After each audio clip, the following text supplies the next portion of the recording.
स्वागत है आप सभी का आज के इस क्लास में। अगर आज का इस क्लास आप लोग पूरा देख लेते हैं इस क्लास को, तो यहाँ से आपका 4 से 5 मार्क्स क्लियर हो जाएगा, क्योंकि हर वर्ष बोर्ड एग्जाम में ऑब्जेक्टिव के रूप में यहाँ से 4 से 5 क्वेश्चन पूछे जाते हैं। तो चलिए आज के हम ऑब्जेक्टिव प्रश्न को शुरू करते हैं।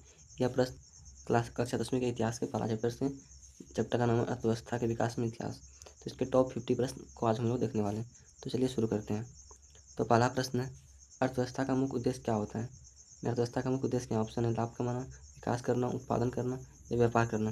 तो इसका जो राइट उत्तर होगा वो हो जाएगा ऑप्शन बी, विकास करना। नेक्स्ट प्रश्न है, विकास का सही अर्थ क्या है? यानी विकास का जो रियल मीनिंग है, वास्तविक मीनिंग, वो क्या होता है? केवल आय में वृद्धि को विकास बोलेंगे, या फिर जीवन स्तर में सुधार को विकास बोलेंगे, फिर केवल शिक्षा या केवल स्वास्थ्य को विकास बोलेंगे? तो इसका राइट उत्तर हो जाएगा ऑप्शन बी, जब किसी व्यक्ति के जीवन स्तर में सुधार होता है तो बोलते हैं कि वो विकास हुआ है। नेक्स्ट प्रश्न है, प्रति व्यक्ति आय का क्या अर्थ है? यानी प्रति व्यक्ति आय क्या होता है, किसे कहते हैं प्रति व्यक्ति आय? ऑप्शन है कुल आय को प्रति व्यक्ति आय बोलेंगे, फिर कुल जनसंख्याओं को, या फिर प्रति व्यक्ति औसत आय, या फिर केवल मजदूरी को।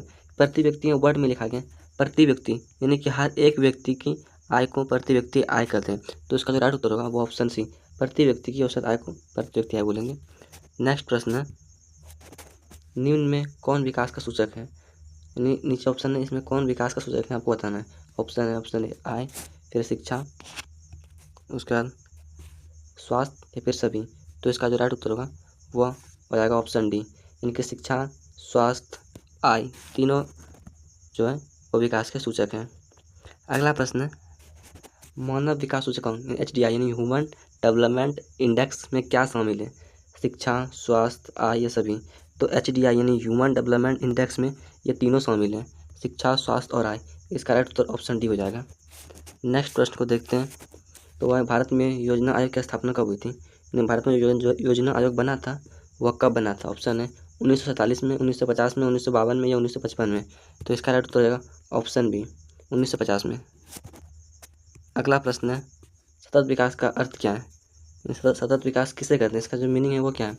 वर्तमान विकास, भविष्य की चिंता बिना विकास, या भविष्य को ध्यान में रखकर विकास? तो इसका ऑप्शन क्या हो जाएगा? फिर राइट आंसर, वर्तमान विकास को सतत विकास बोलेंगे, फिर भविष्य के चिंता बिना विकास, यानी भविष्य की कोई चिंता ना करें, जो विकास करना वो वर्तमान में करेंगे तो उसे सतत विकास बोलेंगे। फिर भविष्य को ध्यान में रखकर कि भविष्य में आने वाले लोग भी इस विकास का यूज करेंगे, उसे बोलेंगे सतत विकास। तो इसका राइट उत्तर हो जाएगा ऑप्शन सी, भविष्य को भी ध्यान में रखकर जो विकास किया जाता है उसे सतत विकास करते हैं, ताकि भविष्य में जो लोग आए वह भी इसका उपयोग कर सकें। अगला प्रश्न है, राष्ट्रीय आय का अर्थ क्या है? राष्ट्रीय आय का मीनिंग क्या है? राष्ट्रीय आय किसे कहते हैं?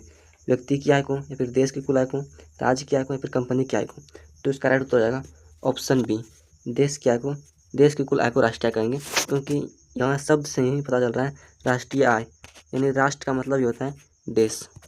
नेक्स्ट प्रश्न है, किसे विकास का मुख्य आधार माना जाता है? यानी विकास का मुख्य आधार किसे कहेंगे?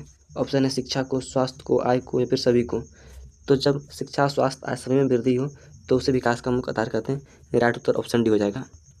नेक्स्ट प्रश्न है, निम्न में से कौन सा विकास का गैर आर्थिक कारक है? यानी कौन विकास का गैर आर्थिक कारक है जिससे हमें रुपया पैसा न मिलता है? तो इसका जो ऑप्शन है वह है आय, शिक्षा, उत्पादन, व्यापार। लोग व्यापार करता है आय कमाने के लिए, उत्पादन भी करता है आय कमाने के लिए, और आय भी एक आर्थिक कारक है। लेकिन शिक्षा जो है ना, इसमें सिर्फ सरकार को इन्वेस्ट करना होता है, सरकार को इससे बहुत कुछ मतलब इससे डायरेक्ट यानी प्रत्यक्ष रूप से ये आर्थिक कारक नहीं है, लेकिन अप्रत्यक्ष रूप से, इसलिए ऑप्शन बी हो जाएगा इसका राइट उत्तर। नेक्स्ट प्रश्न है, विकास की तुलना कैसे की जाती है? यानी कैसे कहेंगे कि कोई क्षेत्र या देश विकास किया है फिर नहीं किया है? तो ये पूछना है विकास की तुलना कैसे की जाती है। ऑप्शन है कुल आय से, प्रति व्यक्ति आय से, केवल उत्पादन से, फिर केवल जनसंख्या से? तो इसका राइट उत्तर जाएगा वो हो जाएगा ऑप्शन बी, प्रति व्यक्ति आय से। यानी जो जो लोगों की आय बढ़ेगा त्यों त्यों बोलेंगे कि वहाँ पर विकास हुआ है। नेक्स्ट प्रश्न है, विश्व बैंक किस आधार पर देशों का वर्गीकरण करता है? यानी विश्व बैंक जो देश के विभिन्न देशों का वर्गीकरण करता है वह किसके आधार पर? जनसंख्या के आधार पर, या प्रति व्यक्ति आधार पर, या फिर क्षेत्रफल के आधार पर, या फिर संसाधन के आधार पर? तो इसका राइट उत्तर जाएगा ऑप्शन बी, प्रति व्यक्ति आय के आधार पर। नेक्स्ट प्रश्न है, निम्न में से कौन सा देश विकसित है? यानी इनमें कौन सा देश विकसित है? भारत, नेपाल, अमेरिका या बांग्लादेश? इसका राइट उत्तर ऑप्शन सी हो जाएगा, अमेरिका विकसित देश है, और अपना भारत जो है यह एक विकासशील देश है, यानी विकास की ओर बढ़ रहा है, अभी इसका विकास चालू है। नेक्स्ट प्रश्न है, निम्न में कौन सा विकास का लक्ष्य नहीं है, यानी इनमें कौन है जो विकास का लक्ष्य नहीं है फिर विकास में सहायक नहीं है। अधिक आय बिल्कुल है, अधिक आय होगा तो हमारा देश विकास होगा। ऑप्शन बी समानता, समानता भी विकास का लक्ष्य है, समानता होगा तो अधिक विकास होगा। सुरक्षा भी विकास का लक्ष्य है, लोग सुरक्षित रहेंगे तो ही हमारा देश या राज्य विकास होगा। लेकिन प्रदूषण का बढ़ना यह लक्ष्य नहीं है, हर देश या क्षेत्र चाहता है कि प्रदूषण कम हो। इसका राइट उत्तर ऑप्शन सी होगा। नेक्स्ट प्रश्न है सार्वजनिक सुविधाओं का उदाहरण है, यानी कौन इनमें से सार्वजनिक सुविधाएं यानी सबके लिए सुविधाएं, निजी स्कूल, सड़क, कार, मोबाइल। तो निजी स्कूल किसी व्यक्ति के लिए होता है, किसी खास व्यक्ति के लिए, क्योंकि यहाँ निजी लिखा गया है। सड़क यह सभी के लिए होता है, यह किसी का पर्सनल नहीं होता, लेकिन कार यह पर्सनल होता है और मोबाइल भी पर्सनल होता है। तो इसका उत्तर ऑप्शन भी हो जाएगा, सड़क यह सार्वजनिक सुविधा है।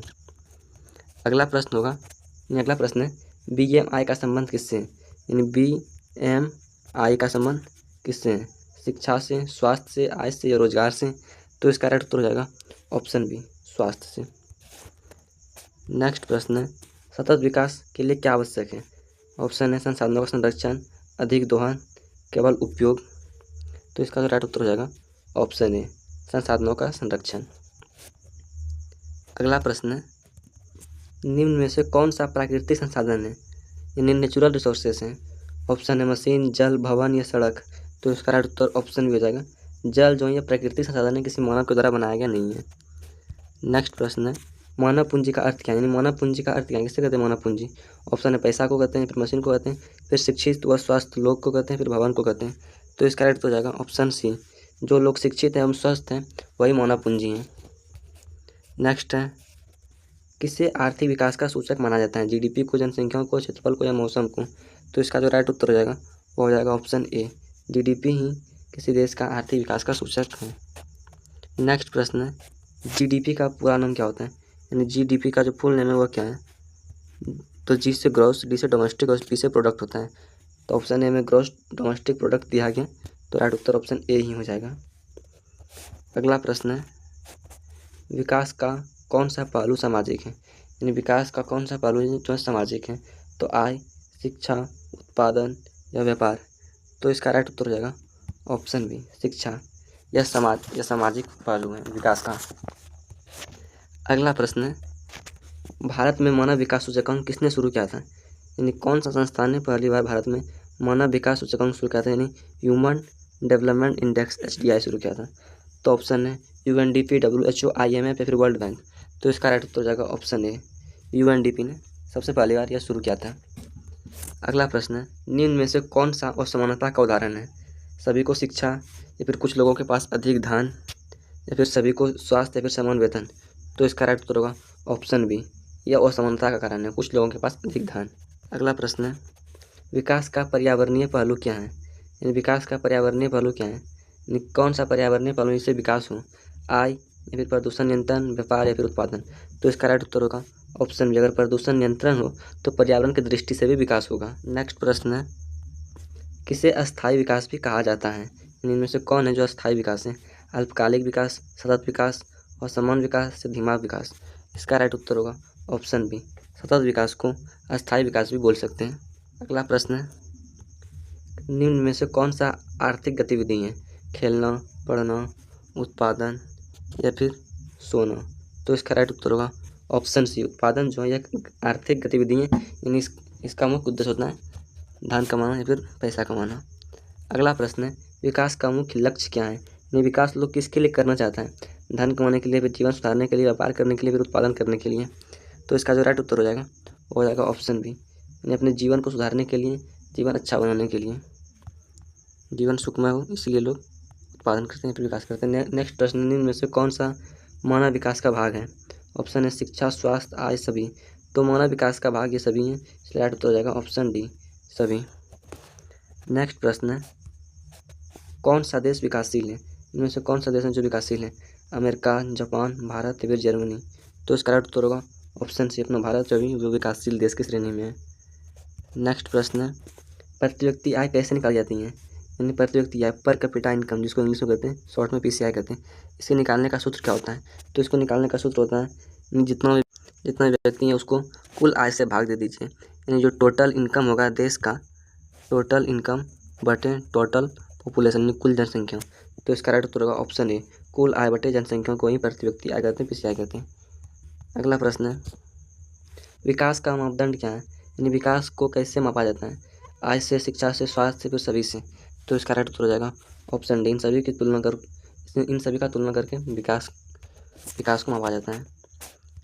अगला प्रश्न है, निम्न में से कौन सा गैर आर्थिक लक्ष्य है, यानी कौन सा जो है इनमें से वह गैर आर्थिक लक्ष्य है। ऑप्शन है अधिक आय, सम्मान, उत्पादन, व्यापार।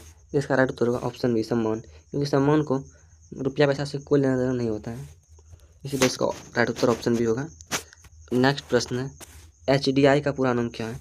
HDI ऊपर भी चर्चा कर चुके, ह्यूमन डेवलपमेंट इंडेक्स, जो कि ऑप्शन ए में ही है। नेक्स्ट प्रश्न है, विकास में बाधा क्या है, यानी कौन है जो विकास को रोकता है, शिक्षा, गरीबी, स्वास्थ्य, रोजगार। तो राइट उत्तर होगा ऑप्शन बी, गरीबी जितना कम रहेगा विकास उतना ही अधिक होगा। नेक्स्ट प्रश्न है, निम्न में कौन सा विकास का संकेतक है, इनमें से कौन है जो विकास का संकेतक है, साक्षरता दर, आय, जीवन प्रत्याशा, यह सभी। तो इसका राइट उत्तर हो जाएगा ऑप्शन डी, इनमें से सभी। नेक्स्ट प्रश्न है, किसे राष्ट्रीय विकास कहा जाता है, यानी निम्न में से किसे राष्ट्रीय विकास कहा जाता है, व्यक्ति का विकास, पूरे देश का विकास, या फिर राज्य का विकास। तो इसका राइट उत्तर हो जाएगा पूरे देश के विकास को ही राष्ट्रीय विकास कहते हैं, क्योंकि राष्ट्रीय का अर्थ ही है पूरे संपूर्ण देश। नेक्स्ट प्रश्न है, जीवन प्रत्याशा का अर्थ क्या है, जीवन प्रत्याशा का मीनिंग क्या होता है, जन्म के समय औसत या आयु, या मृत्यु दर, आय, या फिर शिक्षा। तो इसका राइट उत्तर हो जाएगा ऑप्शन है, जन्म के समय औसत आयु। नेक्स्ट प्रश्न है, विकास का कौन सा पहलू आर्थिक है, यानी विकास का कौन सा पहलू जो आर्थिक यानी रुपया पैसा कमाने में सहायक है।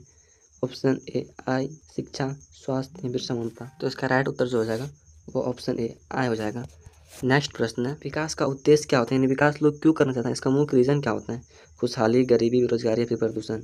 गरीबी के लिए तो कोई विकास नहीं करेगा, मेहनत नहीं करेगा, बेरोजगारी के लिए भी नहीं करेगा, क्योंकि विकास से लोगों को विकास तब होता है जब लोगों को रोजगार मिलता है, प्रदूषण से भी नहीं करेगा। तो इसका राइट उत्तर हो जाएगा ऑप्शन ए, जीवन को खुशहाल बनाने के लिए, जीवन को अच्छा बनाने के लिए। नेक्स्ट प्रश्न है, निम्न में से कौन सा विकास का मापक है, यानी कौन है जो विकास का मापक है, GDP, HDI, प्रति व्यक्ति आय, या फिर सभी।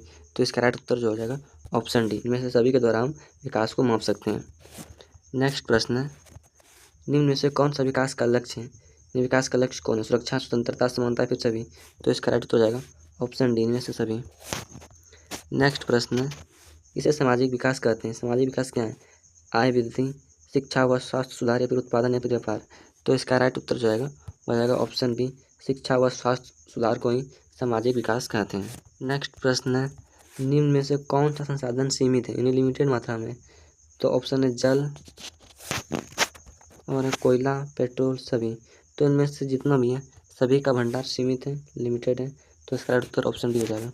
नेक्स्ट प्रश्न है, पर्यावरण संरक्षण क्यों जरूरी है, पर्यावरण को बचाना क्यों जरूरी है, इसका रीज़न क्या है। तो विकास के लिए, भविष्य के लिए, संतुलन के लिए, फिर सभी के लिए। तो राइट उत्तर जाएगा ऑप्शन डी में सभी के लिए, क्योंकि अगर पेड़ रहेगा तो विकास भी अच्छे से होगा, भविष्य में भी जरूरी है, और इससे संतुलित मतलब पर्यावरण संतुलन भी बना रहेगा। अगला प्रश्न है, इसे विकास का आधार माना जाता है, यानी विकास का बेस जो जड़ होता है वो किसे माना जाता है, मानव संसाधन को, मशीन को, पैसा को, या भवन को। तो इसका राइट उत्तर हो जाएगा ऑप्शन ए, मानव संसाधन को विकास का आधार माना जाता है, क्योंकि मानव संसाधन के अभाव में आप कहीं पर भी किसी भी तरह का विकास नहीं कर सकते हैं। नेक्स्ट प्रश्न है, निम्न में से कौन आर्थिक लक्ष्य है, आय, सम्मान, सुरक्षा, और ऑप्शन डी है स्वतंत्रता। तो इसका राइट उत्तर जो हो जाएगा ऑप्शन ए आय हो जाएगा। नेक्स्ट प्रश्न है, सतत विकास का लक्ष्य क्या है, सतत विकास क्या प्राप्त करना चाहता है, क्या जरूरी है सतत विकास के लिए, सतत विकास क्यों किया जाता है, वर्तमान लाभ के लिए, भविष्य की सुरक्षा के लिए, फिर केवल उत्पादन के लिए, फिर केवल उद्योग के लिए। तो इसका राइट उत्तर हो जाएगा ऑप्शन बी, भविष्य की सुरक्षा के लिए, भविष्य को किसी भी तरह के संकट का सामना न करना पड़े, इसलिए सतत विकास किया जाता है। नेक्स्ट प्रश्न, निम्न में से कौन सा विकास का परिणाम है, यानी कौन विकास का परिणाम है, रिजल्ट है। तो ऑप्शन है गरीबी, बेरोजगारी, जीवन स्तर में सुधार, या फिर प्रदूषण। अगर कहीं विकास हुआ है तो गरीबी घटा होगा, तो ए नहीं होगा। विकास हुआ तो बेरोजगारी भी घटा होगा, क्योंकि लोगों को रोजगार मिला होगा तो विकास हुआ है, ऑप्शन बी भी नहीं होगा। प्रदूषण भी घटा होगा, ऑप्शन डी भी नहीं होगा। तो राइट हो जाएगा ऑप्शन सी, व्यक्ति के जीवन स्तर में सुधार हुआ होगा। और ये आज का लास्ट प्रश्न है, विकास के लिए सबसे जरूरी क्या है। ऑप्शन संसाधन, योजना, मानव प्रयास, फिर सभी। तो जब ये तीनों हमारे पास रहेगा तो ही हम किसी भी जगह का, क्षेत्र का अच्छे से विकास कर पाएंगे। तो आज का प्रश्न समाप्त हुआ। आशा करते हैं आप सभी को अच्छे से समझ में आ गया होगा। अगर किसी को कोई भी समस्या या डाउट है तो आप कमेंट कर सकते हैं।